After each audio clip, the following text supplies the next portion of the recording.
I know this may come as a surprise, but I think firebending is the most versatile bending element. Oh, what, you think it's all just piping hot flame blasts? Actually, no. There are so many different firebending techniques that a firebender can use in any given situation, but it's hard to pick the best one. Today, we're ranking all the different firebending techniques to see which one is the absolute best. So get fired up because we're getting started right now. Whatever you do, don't ask Uncle Iroh for a demonstration about how he became the Dragon of the West. It won't go well for you. Breathing fire is one of those surprise firebending abilities that you don't expect. What, do you think a waterbender will start spitting water? An earthbender to cough up some gravel? An airbender to... okay. Airbenders can blow air, but fire is a bit of a surprise. And it's pretty useful for both an attack and for a type of defense. It certainly knows how to catch a room of people off guard, like when Iroh did it, which is impressive. But also keep in mind that the fire breath can be used to warm your insides in cold situations as well. There's that awesome scene in the Boiling Rock episode when Zuko is in the cooler and he uses his firebending to keep himself warm. Given that not every firebender who goes in there seems to do that, we can surmise that this is a bit of a rare technique. It's only ranked at the bottom because breathing fire makes it feel like you just chewed a stick of cinnamon gum, and no one likes cinnamon gum. When Zuko and Aang go to the Sun Warriors, they're put in a position to go meet the firebending masters. As they walk and the Sun Warriors start to chant and somehow start playing the Avatar: The Last Airbender end credit song, a few Sun Warriors make symbolic circles with their flames. Now, this technique is ranked pretty low for a few reasons. Mostly though, it's because it looks like a symbolic gesture. They just kind of create these circles and then do nothing with them. It's probably the last firebending technique you'd want to use in an actual fight though, because it leaves a lot to be desired. Can you imagine fighting an earthbender and you whip out your handy dandy fire circle and that leaves your whole body and face exposed for a rock pummeling? Yeah, I don't think so. Feels like more of a party trick than a viable firebending technique. This is probably the most straightforward firebending move, and it lacks a lot of creativity, hence its inclusion near the bottom of this list. A firebender has the ability to just shoot a continuous stream of fire out of their hands. Like, take a look at how those firebenders in Ozai utterly mowed down everything by just standing on airships and shooting fire down on the ground while the ships moved them forward. But yes, that was because of Sozin's Comet that they were able to do that, but still, the ability to shoot a continuous stream from your hands is pretty impressive, especially when compared to the other elements. Like, waterbenders and earthbenders can't just stand there and shoot water and earth out of their fingertips. No, they need something to draw from. It's a great advantage for firebenders. And now let's take a minute to once again mention that M. Night Shyamalan's The Last Airbender movie made firebenders need a source to pull from, which is just so stupid and the classic fireball. Nothing quite beats it. It's straightforward and effective. If you're a firebender facing an enemy, probably the first thing you're going to do is shoot a fireball at them. Watching a lot of Avatar, the fireballs are never finishing moves. Most firebenders will fight for a bit and then finish things off with an epic blast or something really creative. But more credit should be given to the fireball. A master firebender can be constantly dodging, ducking, and diving while shooting fireballs at their opponent to keep them off guard long enough to do an ultimate finishing move. And what I like about the fireball is how it's evolved. In The Last Airbender, fireballs were these pretty big attacks, while in Legend of Korra, fighting became much more focused on close combat, so the fireballs came quicker and smaller, but still pretty effective. I think the motto should always be, when in doubt, use a fireball. In my eyes, the fire pinwheel is awesome, but was only used like one time. Come on, Azula, you're better than that. In Season 2, when Aang's gang returns to Omashu to see if Bumi could fit in some earthbending training in between his rock candy eating sessions, obviously things don't go according to plan. They run into Azula and an epic fight takes place on Omashu roller coasters. The Omashu very official travel ducks. Anyways, while Azula is chasing Aang, she creates a fire pinwheel and shoots it at the Avatar. That's pretty cool. It really showed how creative Azula could be with her bending and why in those early days she was much better than Zuko ever was. The pinwheel is a deadly technique because it seems slightly harder to stop than your normal fireball or fire blast. I mean, if you see a spinning fire wheel of doom heading your way, it might cause you a bit of pause, right? Alright, I know they're not super effective, but fire daggers are just so cool looking. They're like little miniature lightsabers brought to life in the Avatar world. How neat is that? We first saw Zuko whip out a pair of fire daggers in one of his first fights with Azula, after the princess tried to capture Zuko and Iroh and then one stupid guard blew her cover. Zuko ignites his fire daggers and tries to slice up Azula with no result. And while they look cool, it does beg the question, what happened if Zuko was successful in his attack? If he connected his fire daggers with Azula, what would have happened? Would they slice through Azula's body? Would they have dissolved on contact? Come on, Zuko, if only you were a better hand-to-hand fighter, then we could have had an answer to this question. Firebending isn't necessarily known for being a defensive type of bending. It's aggressive and rooted in attacking the enemy to keep them off balance. Johnny Lawrence from Cobra Kai probably would love to be a firebender because it kicks butt with a solid offense. But that doesn't mean there aren't some defensive moves as well. That's where the fire shield comes into play. Both Zuko and Azula have used their firebending to create a protective cocoon around themselves that helps block enemy bending. The best example used would be Azula, when she first used her fire shield to block against a group attack by Aang, Katara, Toph, and Zuko. And when you think about the logistics of that, it's seriously impressive. I guess if you're a strong firebender, your bending is powerful enough to deflect other bending abilities. That makes firebending an impressive offensive and defensive bending style. No wonder they took over the world.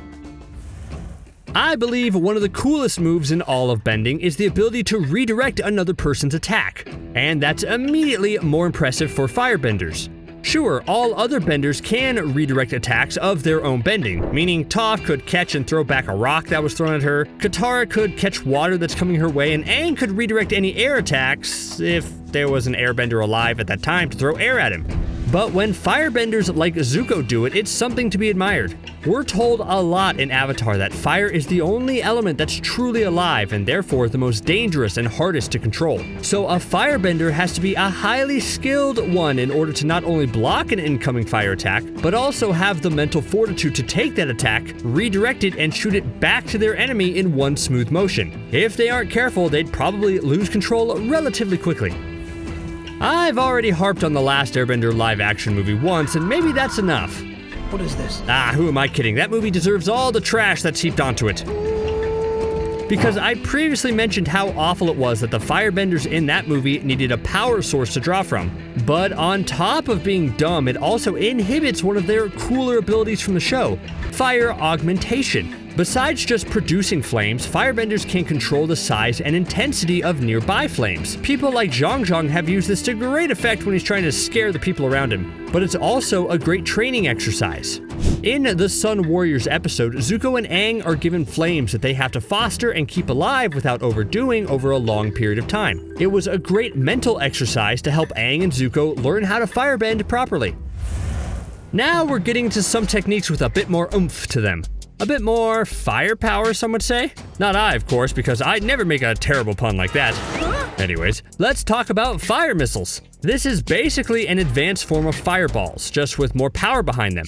In the Ozai-Aang showdown, Aang is on the ropes for an extremely long time. But then Ozai so nicely blasts Aang into a rock wall, and Aang lands perfectly on that sharp point that hits his wound and unlocks his avatar state. Then Ozai is just no match for the avatar's raw power. And there's one really interesting firebending move in here. As Ozai tries desperately to flee and Aang does his spinny all four elements ball thing, he shoots fire blasts at Ozai that basically track him as he tries to dodge. This isn't just some regular fire blast. It's more of a fire missile that's locked onto Ozai and won't let him get away. And I'm gonna go ahead and say this is one of those special avatar moves that any firebender would have trouble replicating.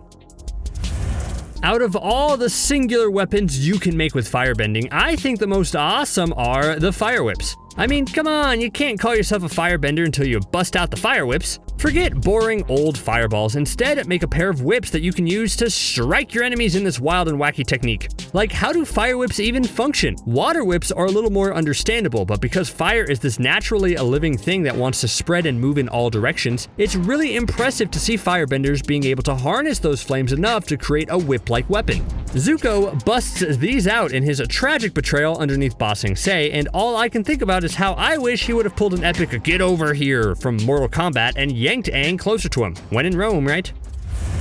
Now, you would think airbenders are the only graceful benders powerful enough to fly through the air, but actually a skilled firebender can fly pretty easily. And there are actually a few ways to do it. I'll talk about more of the precise one in this entry. It's called jet stepping, and it basically allows a firebender to scale buildings or even run faster just by shooting small flame bursts from their feet.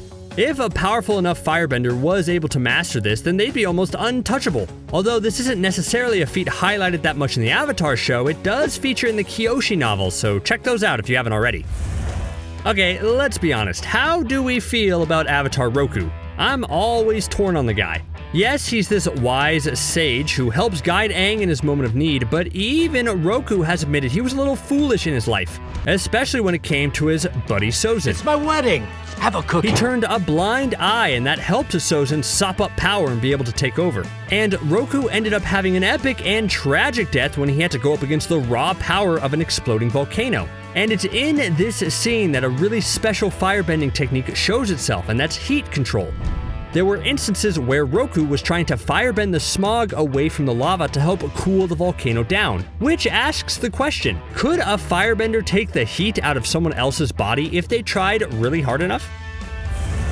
I talked about a flame shield earlier, but that's child's play compared to an impenetrable flame wall. This is probably only one of those attacks that can be used successfully during Sozin's Comet, so if you're a firebender, just be on the lookout for that, okay? The best example of this is Zhang Zhang during the Battle of Ba Sing Se. With his powers amplified, he makes massive walls of flames that block all of the Earth City's attacks and give them a superior defense in almost every conceivable way. Man, Zhang Zhang really likes to make walls of flames, doesn't he? What a show-off. But I guess the real question would be, what would be more powerful, a flame attack or a flame wall? What beats what? It's hard to tell.